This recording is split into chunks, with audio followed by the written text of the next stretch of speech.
An accident happened, and because of it, everyone seemed sure that I was the one who had hurt Sophia, the woman Marcus cared about deeply. He didn't even bother to ask me what had happened. Instead, with a look on his face that showed he couldn't stand the sight of me, he sent me away to the countryside. I ended up living there for 3 years, like a young person who was sent away from the city. When the 3 years were over, he came back to find me. He was standing there holding Sophia's hand, looking down at me as if he was much better than I was. "As long as you kneel down and say sorry to Sophia," he said, "I will forgive you." Marcus had a smirk on his face, looking very pleased with himself. He seemed to think that just by showing up to take me back, I would agree to anything he demanded, no matter what it was. But when I saw his arrogant expression, I just smiled back in a way that showed I didn't care at all. I held up my hand and showed him the ring I was wearing. Then, I took the hand of the man who was standing right beside me. "I am the commander's wife," I said. "Does she really deserve an apology from me?" The area around me was noisy with people. Marcus was standing behind a group, and I knew they were all there just to watch me, hoping I would do something embarrassing. In the village, Marcus stood on a raised area of ground, still looking down at me. "Alara," he called out, "it has been 3 years. Do you understand now what you did wrong?" He added, "If you and Sophia both kneel and apologize, I will let you come back." The people behind me were all looking at me with expressions that seemed to mock me. "Marcus is being too kind to Alara," one of them said quietly, loud enough for me to hear. "She's just an orphan who was given a place to stay in your family's home. This kind of harm she did to Sophia is definitely just a way to get your attention." Hearing these words, Marcus looked even happier with himself. I didn't say anything. I just looked straight at all of them. They weren't wrong. I was indeed staying at the Wallace family's house, only because Marcus's father and my own father had been very close friends. In a terrible accident years ago, my father had risked his own life to save Mr. Wallace, Marcus's father. Before my father died, the thing he worried about most was me, because I had no other family. I had no choice but to be taken in by the Wallace family. However, Marcus never really accepted me. From the moment he found out that Elder Wallace, his grandfather, wanted him to marry me, his lack of acceptance turned into a strong dislike. Then, there was that accident where Sophia, the woman Marcus loved, got hurt, and everyone immediately blamed me for it, even though it wasn't true. They told me I should kneel down and apologize. I tried desperately to explain what really happened, but no one would listen to me. Marcus turned away from me with a look of pure disgust and sent me away to the countryside. This was my 3rd year living there. I had been living like a sent-down youth for 3 years. Now Marcus was still being aggressive, demanding that I kneel down and apologize to Sophia. Sophia was looking at me with a smug expression, but her voice was gentle, like she was concerned. "Maria doesn't want to talk," she said softly, "so let it be. I can handle a few small problems. After all, she is still part of your family." When Marcus heard this, he immediately became annoyed. "What are you talking about, a member of my family?" he burst out. "She's just someone who lives off others. Her family is dead, and she just came to my house to live like a parasite." Even though my heart had felt empty and numb for a long time, hearing those words still made it ache. A parasite? Marcus actually called me a parasite. I really didn't want to stay there and argue with them anymore. I wasn't alone anymore, and facing Marcus again, I felt a sense of courage I hadn't had before. I looked at him calmly. "It wasn't me," I said. "I won't admit to something I didn't do. And now that I'm married, I won't be living at the Wallace house anymore. You can leave." Marcus's face changed instantly when he heard I was married, but then he seemed to brush it off. The people behind me were looking at me with mocking looks. "I think Alara must be losing her mind over men," someone muttered, "claiming she's married. Besides, what kind of person could she possibly have married in this remote mountain area? She must have married some old, unpleasant man." As soon as these words were said, everyone started laughing loudly. I felt sickened by them and didn't want to deal with any of that group. So I just picked up a sewing basket that was nearby and turned to walk away. But I didn't expect Marcus to quickly grab a pair of shoes that were in the basket. He held them up and looked at them for a moment. Then his face brightened with a pleased look. "These are clearly my size," he said. "But you say they weren't made for me? I can see you've been hoping I would come back all along." The people around were making loud, rude noises and laughing. "Alara must be going crazy because she misses Marcus," they said. "When she can't see him, she actually makes shoes for him." I snatched the shoes out of Marcus's hand, looking at him with disgust. These shoes were clearly made for my husband, who was a military man. Now that Marcus had touched them, I felt like the shoes weren't clean anymore. I turned my back on them and walked away, not paying any more attention to the foolish man behind me. Watching me leave, Marcus felt confident, still wearing that pleased look. "You said you got married," he called after me. "If you really are, bring the person out." I stopped for a moment. It was really bad timing that Liam had gone away to the army to handle some matters and couldn't come back right at that moment. Seeing that I was really about to leave, Sophia stepped forward again, acting like the kind and generous person she pretended to be. "You should all stop making fun of Alara," she said sweetly. "Everyone knows she likes Marcus. Don't forget why we came." Marcus finally seemed to remember why he was there, looking at me with disdain. "It's almost my grandfather's birthday party," he said. "I don't know what kind of trick you used on him, but he insists that you come back." When I heard this, a cold smile appeared on my face. So that was it. That was the real reason they had come all this way to find me. In the Wallace family, the old master, Elder Wallace, had complete authority. I didn't know much about the situation with the Wallace family all those years ago. Marcus had only been taking care of me, unwillingly, because Elder Wallace had ordered him to. But I had misunderstood his actions. I thought Marcus felt something special for me, too. The long-lasting feeling of being alone in my heart had made me start to feel a similar way about him, but now I understood everything clearly. From the very beginning, Marcus never thought much of me. If it hadn't been for Elder Wallace's orders, he wouldn't have come near me at all. It was my mistake in not understanding our relationship clearly that led to Sophia getting hurt and me being wrongly blamed. And he wasn't willing to believe me at all. Maybe Marcus already knew the truth, but his heart was with Sophia.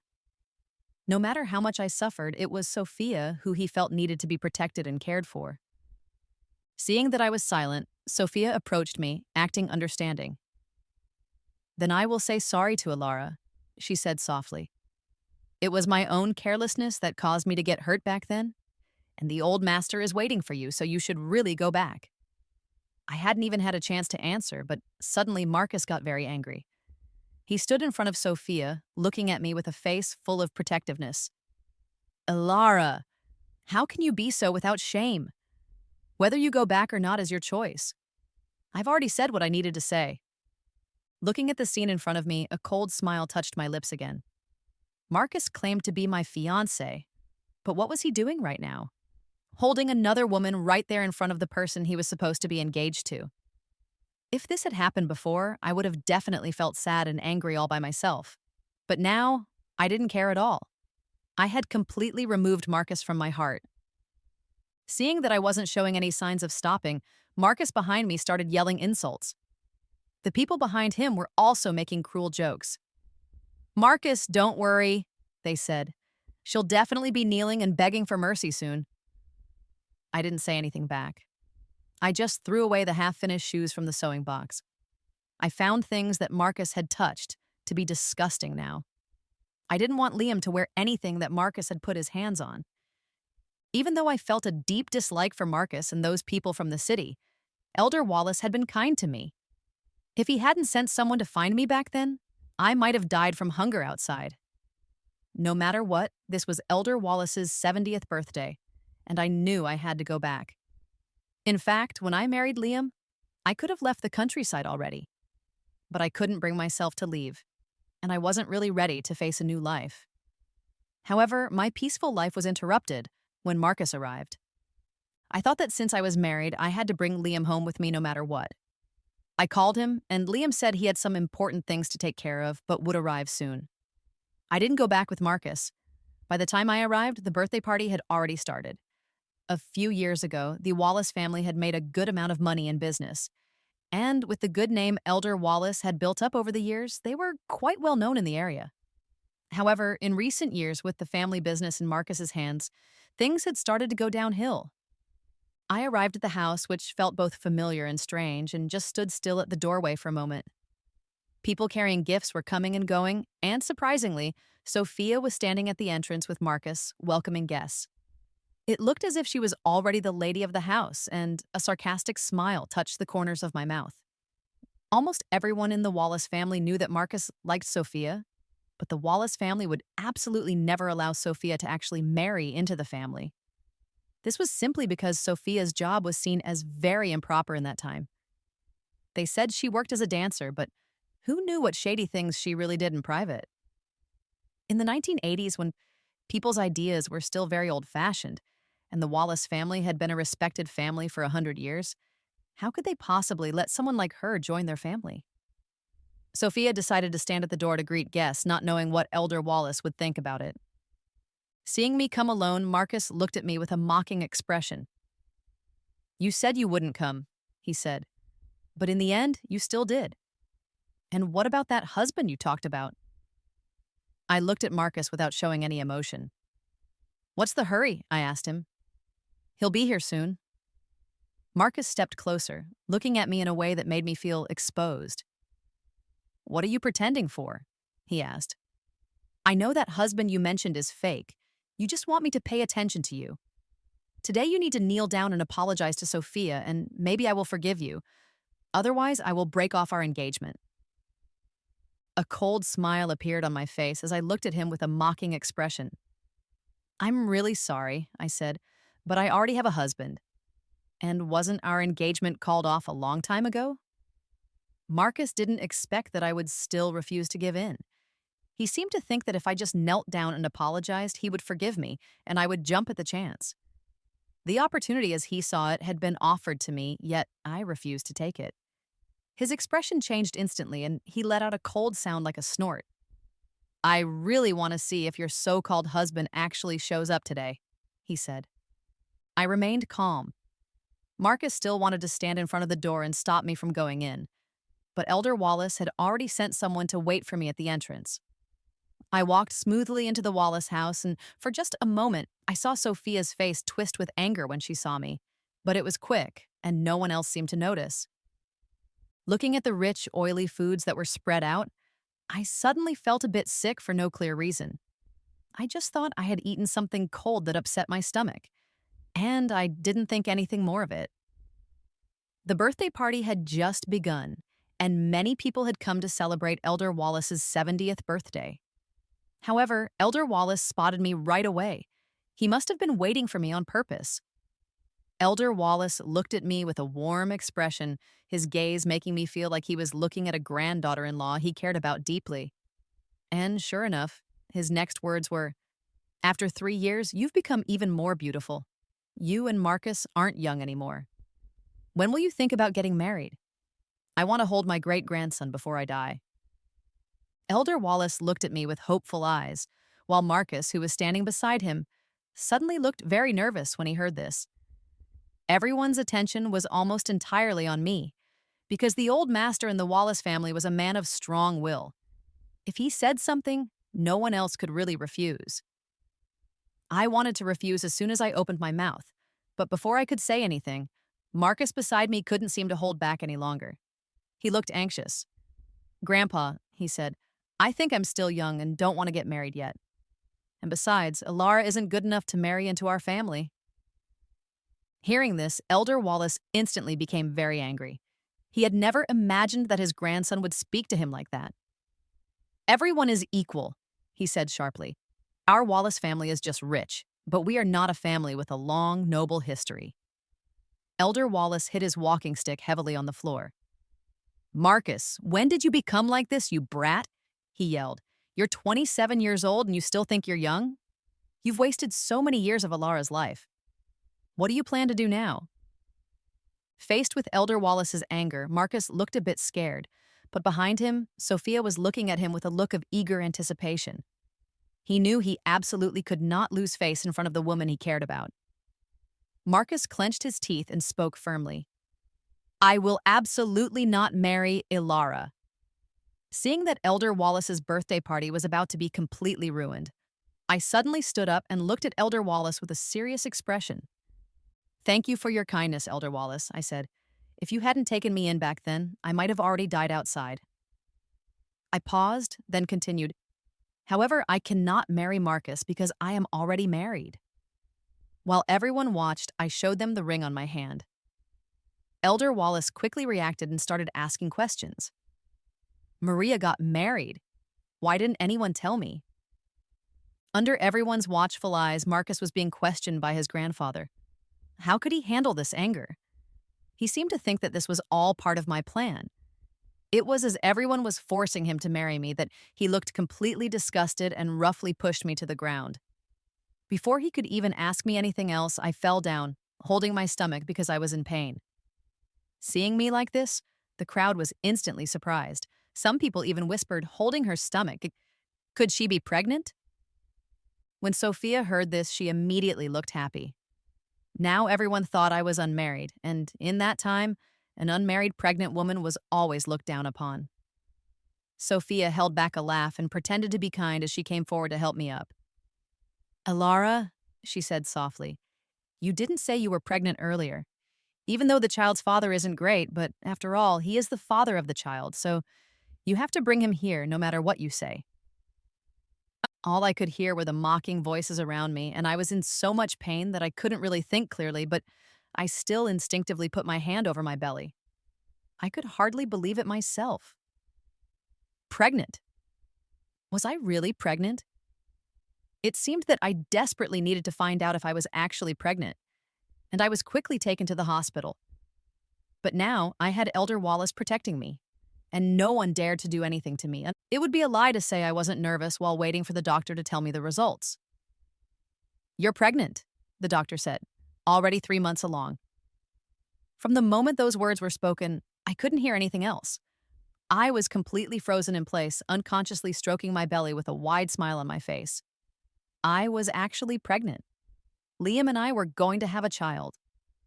Unexpectedly, Marcus, who was standing nearby, instantly looked completely different when he heard this.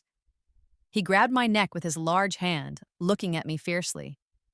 "Tell me," he demanded, "whose unwanted child is in your belly?" I looked at him without showing any emotion. "What does it matter to you whose child I'm carrying?" I asked him. Seeing my attitude, Marcus instantly became furious. His large hand roughly grabbed my chin. "As my fiancé," he said angrily, "don't you feel ashamed for doing something like this?" I wasn't someone who could be easily pushed around. I bit down on Marcus's hand as hard as I could. He yelled out in pain and quickly pushed me away. Taking this chance, I tried to run outside, but Marcus reacted quickly and grabbed me from behind. He held me tightly with his large hand, his face twisted as he looked at me. "That wild child in your belly must be gotten rid of," he said harshly. He started pulling me away, and I felt a wave of panic. "Do you know who my husband is?" I cried out. "Do you know who the father of this child is?" Marcus looked at me with a dismissive expression. "He's just some lowlife," he said. "If he dares to show up, I'll make sure he regrets it." Seeing that he was about to drag me away by force, I didn't want to lose my child and felt a sudden surge of desperation. Suddenly, a familiar voice rang out. "I want to see who dares to touch my wife." Marcus was kicked away before he could even turn his head, landing on the ground in a messy heap. In the next moment, I was safe in a familiar embrace. All the unfairness and pain I had felt in my heart burst out at once, and I leaned against Liam's chest, unconsciously gripping the front of his shirt. I had almost not been able to protect his child. Seeing the look on my face, Liam also looked heartbroken. He had only been dealing with some important matters and had arrived a little later than planned. He never expected that the wife he cared about so much would be facing something like this. Marcus, who was lying on the ground, hadn't fully recovered. He opened his mouth to say something rude, but as the words were about to come out, he froze when he saw the person standing in front of him. He looked at Liam with complete disbelief. "Commander, how could you be here?" Liam looked at Marcus without showing any emotion. "If I hadn't come," he said calmly, "were you planning to lay your hands on my wife today?" Marcus stood there staring at Liam with a face full of shock. Clearly, he had realized something important, but he still refused to believe it. His hands couldn't help but clench tightly, his fingers turning white from the pressure. He desperately wanted to hear Liam say, "No." "What is your relationship with Alara?" he finally managed to ask. But in the end, he didn't get the answer he hoped for. In front of everyone, Liam linked his fingers with mine, and on our hands were wedding rings, just like the one I was wearing. "Do I need to say anything more?" Liam said clearly. "Ilara is my wife." There was a sudden loud noise as people around started talking excitedly. The people nearby were whispering to each other. Some were completely shocked that I had actually gotten married, but some people had already recognized who Liam was and were instantly stunned. Elder Wallace had been in the military before, and Liam had once visited the Wallace house representing the army. Marcus certainly knew who Liam was and what he meant. Liam was the youngest military leader, and even his grandfather had to show him respect. Such a person was incredibly important. Marcus fully understood that he was nothing compared to someone like that. Every time he had seen Liam before, he had always kept his distance. But he never expected that Liam was actually the husband I had mentioned. Marcus didn't even know what he was feeling right then. His first thought was to deny what he was seeing. He forced a smile that looked worse than crying. "Commander," he said weakly, "you must be joking. How could Alara, who has been in the countryside for the past 3 years, know you? Don't let her trick you." Liam looked at Marcus with a face full of impatience. He even started to wonder if Marcus was thinking clearly. How could his own wife be mistaken about who she was married to? Just thinking about what had happened earlier made Liam angry. He couldn't even protect his own wife properly when she was with him, and yet Marcus had actually taken advantage of the situation while he was away. Noticing Liam's intense gaze, a drop of cold sweat unconsciously ran down Marcus's forehead. Other people might not know, but he was very aware of what it meant to make an enemy of Liam and his family. He was shaking all over, and suddenly he noticed something important. Since Marcus had recognized my skill at sewing, he couldn't hold back when he saw Liam's clothes. He spoke with a look of unbelievable shock. "So, those shoes that day were really not made for me? And your lover is Liam? And the child in your belly is also his?" Hearing Marcus's words, Liam looked at him with clear impatience. "What a lowlife," he muttered. "What a complete fool." Looking at Liam with a confused expression, I finally realized that I hadn't had a chance to tell him about my pregnancy yet. I had only found out today that I was actually carrying his child. I leaned against Liam's chest, looking at him with a face full of trust and affection. "I have good news to tell you," I said softly. "We are going to have a child."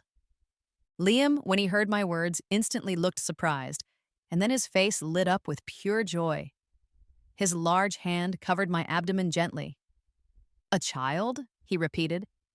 "We are really going to have a child?" Looking at us, a loving couple, Marcus was completely stunned. He unconsciously stepped back, completely unwilling to accept the reality of what he was seeing. I was completely lost in my happiness, momentarily forgetting how Marcus had been treating me so badly. But Liam certainly hadn't forgotten. The shocking scene from just moments ago was still clearly in his mind. Marcus had not only hurt his wife, but he had even tried to hurt his unborn child. This was absolutely unforgivable. Liam's gaze turned back towards Marcus, filled with anger. "You actually dared to hurt my child," he said quietly, but with immense power. Seeing the scene in front of him, Marcus felt a pain in his heart that he couldn't describe. Clearly, he had never cared about me before. Clearly, I used to be completely devoted to him. Clearly, I used to do whatever he told me to do. How had everything suddenly changed so much? Not only did I not like him anymore, but I had even married another man and was now going to have a child. Everything had not happened the way he had expected it to. In his mind, I should be kneeling and begging for his forgiveness right now, and only then would he reluctantly forgive me and let me back into his life. But now, everything was completely different. An unexplained feeling of panic washed over him. The way our hands were held together looked incredibly painful and obvious to him. I should belong to him.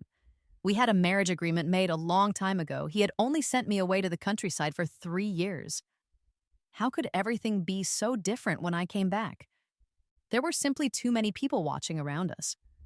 I didn't want to attract any more attention to myself because of this situation. I gently patted Liam's hand, signaling that I wanted him to take me away from here. Liam came back to his senses, looking at me with a face full of affection. Whatever I said, he naturally agreed to. Watching us walk away, Sophia, who had been mostly quiet, also had a look on her face that showed her anger and frustration. No one had expected that what I said was actually true, that I really was married. And not only that, but the person I married was the youngest general.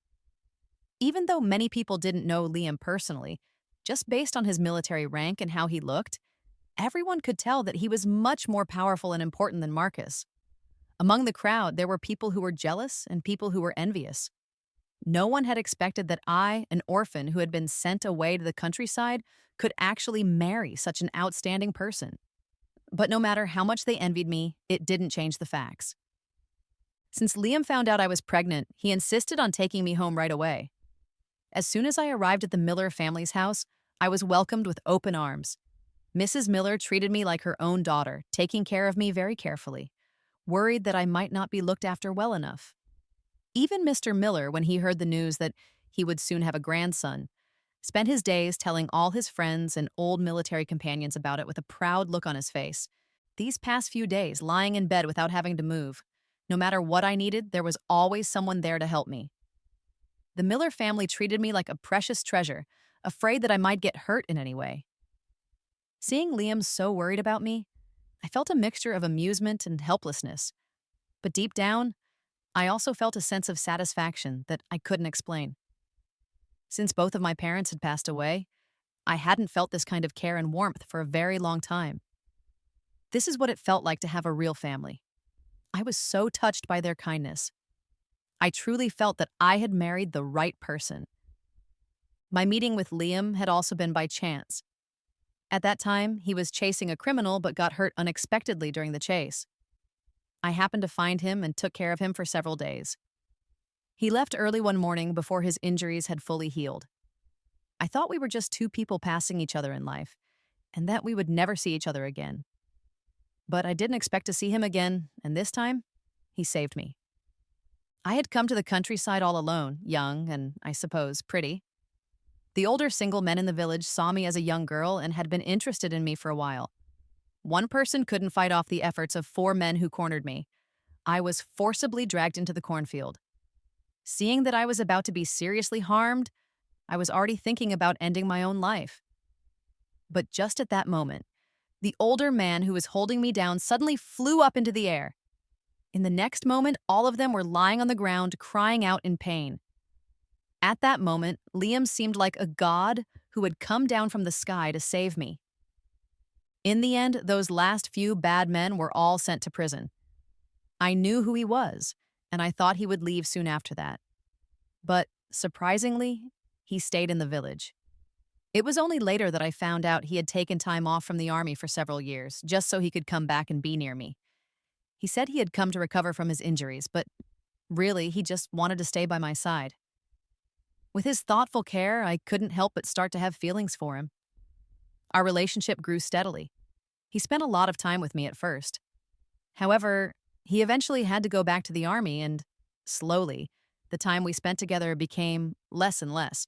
But our feelings for each other didn't become weaker. Instead, they grew stronger. In the end, it was Liam who couldn't wait any longer and told me how he felt first. Since taking that step, our relationship moved quickly. He seemed afraid that I would suddenly leave him, but by that time, I had already understood my own feelings completely. I also wanted someone to depend on, and in this life, I had already decided that Liam was the one for me, so I married him without hesitating. However, considering his important position, I didn't plan to tell everyone about it or have a big wedding party. We only had a marriage certificate between us. It was only today that our relationship was revealed to everyone. For the past few days, Liam had been staying at home, taking care of me, but today, for some urgent reason, someone came to find him. Someone leaned in and quietly whispered something in his ear, and then he looked at me with a gentle expression. I have a few things to take care of, he said softly. So you just stay at home and don't worry about anything. I knew Liam was dealing with important matters, so of course, I couldn't expect him to stay at home with me all the time. Besides, he was taking care of me a little too much. He even wanted to help me eat. He had been out for a while now, and I was fine on my own. Watching Liam leave, I slowly became calm again. Thinking about everything that had happened today, I still felt a sense of unease. I didn't expect that after I came back to the Wallace house, Marcus would treat me in such a terrible way, even wanting to harm my child. The anger and resentment that I had tried to let go of slowly started to come back. The child in my womb had almost been lost because of him. He had hurt me so many times before, and I absolutely could not let him hurt the child I was carrying again. At first, he had sent me away to the countryside without any real reason, and I definitely felt angry about it. But as I met Liam, I slowly started to understand. Maybe this was just how things were meant to be. If it hadn't been for him, I might never have met Liam, and I wouldn't have found someone who truly loved me. If I really thought about it, he was, in a strange way, the person who brought us together. But now, I didn't care about him at all anymore. From today on, he and I had absolutely nothing to do with each other. Since the moment the Miller family found out I was pregnant, they started planning the wedding. But because I was already 3 months along, we had to be extra careful, so the wedding would be a little later. The Miller family thought very highly of me, as if they wanted the whole world to know that I was their daughter-in-law. In just these past few days, many people had come to visit me, and I didn't know any of them.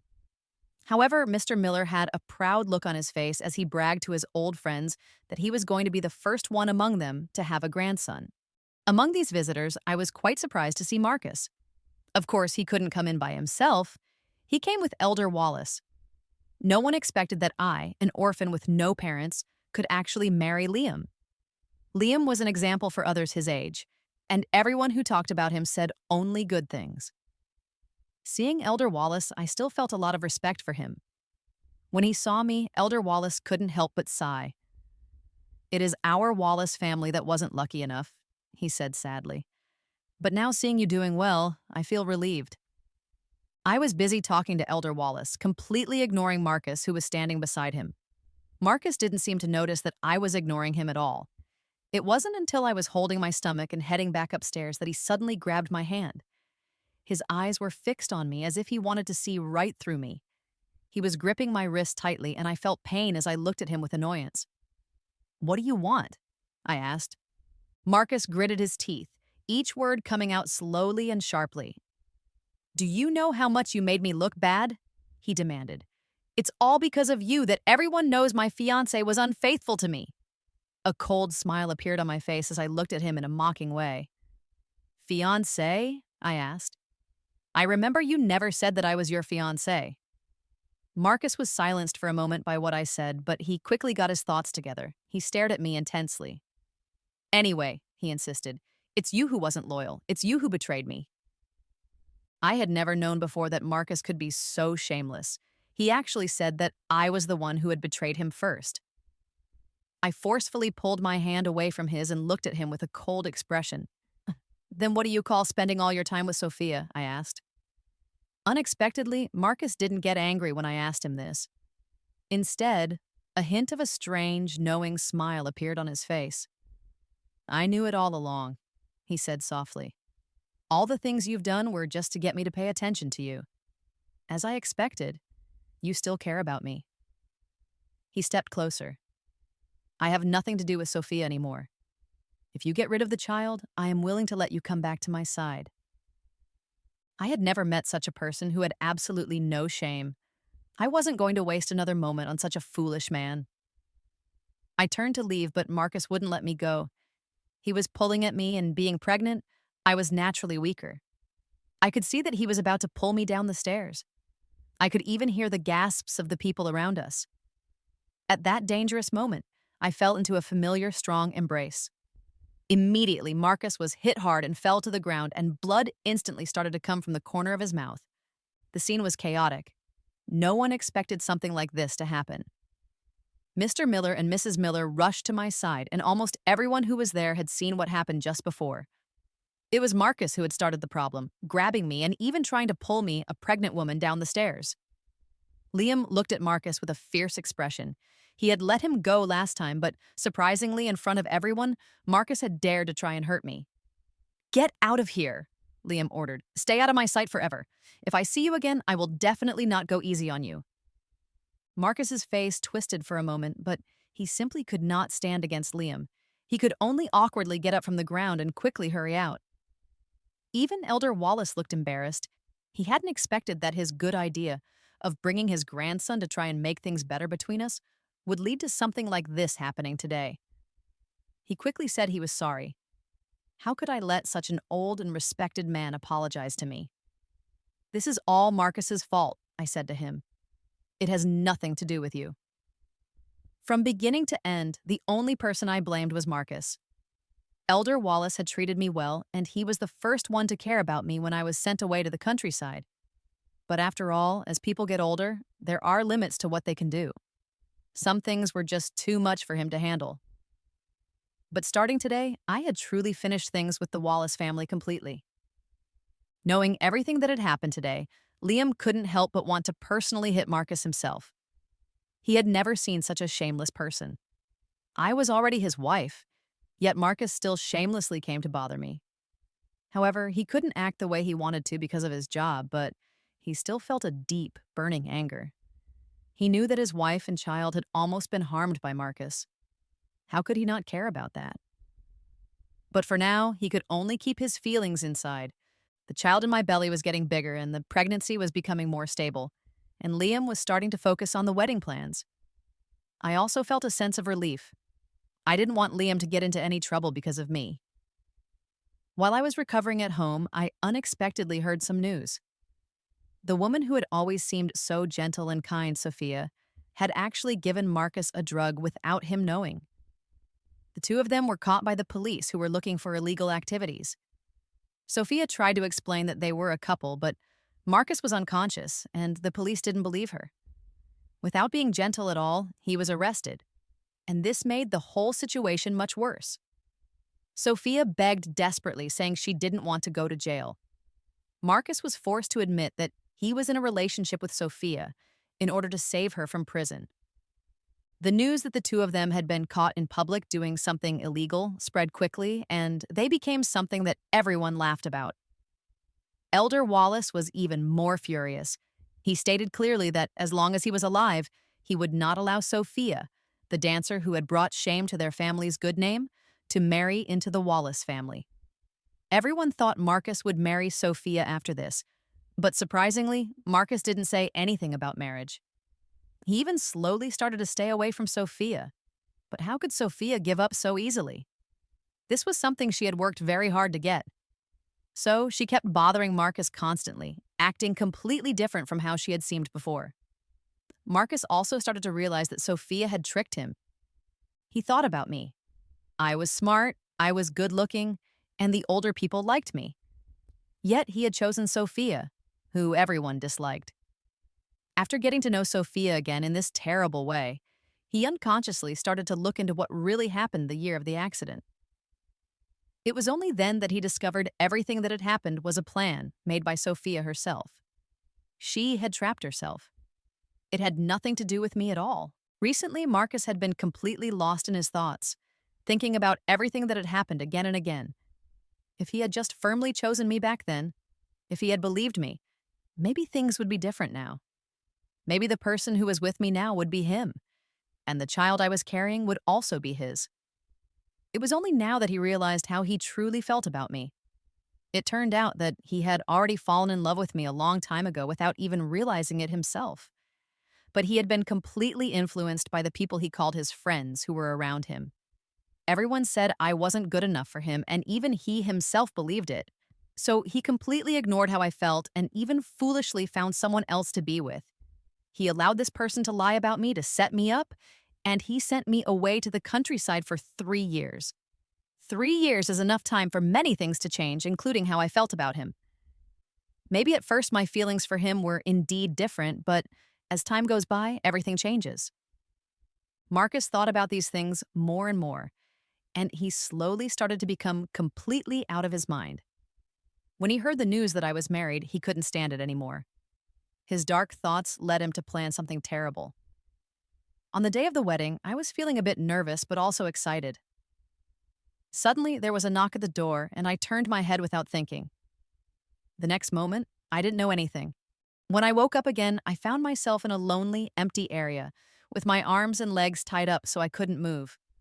I was filled with fear. All I remembered was a sharp, unpleasant smell, and then I had fainted.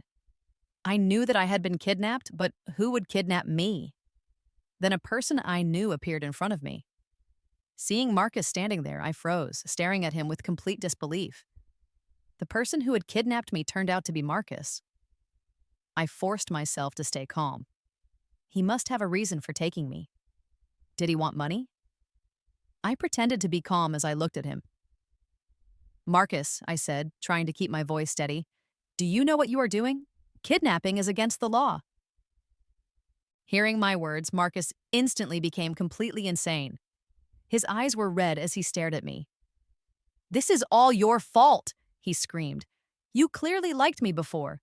Why did you suddenly change? I can't accept it. I absolutely can't accept it."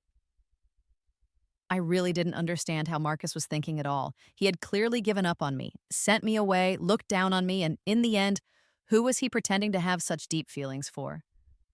But I knew that I couldn't say these things right now. I could only stay quiet. Seeing that I wasn't speaking, Marcus looked very agitated. "I know you are still angry with me," he said quickly. "I didn't mean to send you to the countryside. It was all Sophia who tricked me. Now I realize that none of this was your fault." Suddenly, I saw Marcus pull someone out from a corner. This person was covered in blood, barely alive. But I still recognized that it was Sophia. I never expected Marcus to change so much. Someone he had once cared about so much could be treated in this way. He had truly lost his mind. In front of me, Marcus was hitting Sophia, saying that he was getting revenge for me. But I felt completely terrified. The way Marcus was acting now was completely unreasonable. Sophia was lying on the ground, not moving much anymore, and Marcus slowly turned his gaze towards me. I felt a chill run all over my body. He stared at me intensely. "Quick," he said, his voice shaking. "Say that the person you like is me. Say it's me." His large hand was tightly gripping my neck, and I felt like I couldn't breathe. Just when I thought I was going to die, a loud noise suddenly sounded in my ears. I don't remember what happened after that. When I woke up again, I was already in the hospital. At that moment, I realized that it was Liam who had found me first and had led the people who rescued me. Marcus was shot in the arm and was sentenced to 20 years in prison, and Sophia was left unable to move one side of her body, meaning she would have to spend the rest of her life in a wheelchair. The terrible events between the two of them were so shocking. Just a few months before, they had seemed like a couple who couldn't be apart, but in just a few short days, they had become bitter enemies. However, none of this had anything to do with me anymore. Since I was kidnapped, Liam no longer allowed me to have any contact with the Wallace family. Our wedding, of course, still happened. And in March of the next year, I gave birth to my child with Liam. We will be happy together for our whole lives.